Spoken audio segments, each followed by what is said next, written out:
এই পৃথিবীর সবচাইতে বড় সাগরের নাম হচ্ছে প্রশান্ত মহাসাগর। আরে প্রশান্ত মহাসাগরের সবচেয়ে গভীরতম জায়গার নাম হচ্ছে মারিয়ানা ট্রেঞ্চ।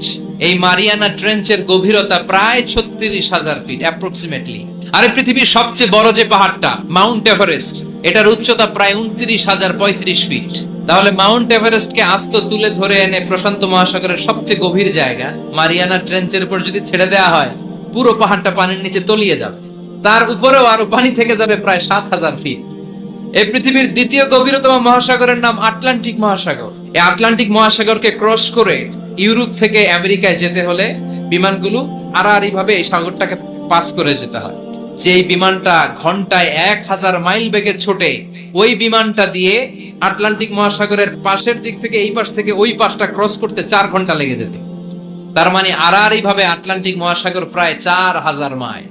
গোটা পৃথিবীতে স্থল হচ্ছে মাত্র 30 ভাগ, 70 ভাগ হচ্ছে জল।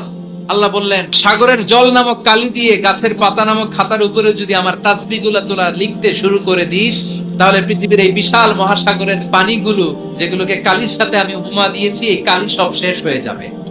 পৃথিবীতে যত গাছের পাতা আছে, যেগুলো যদি তুই খাতা বানালি, খাতাও ফুরিয়ে যাবে, ফুরাবে না। শুধু আমার প্রশংসা চিৎকার করে বলেন ঠিক কিনা?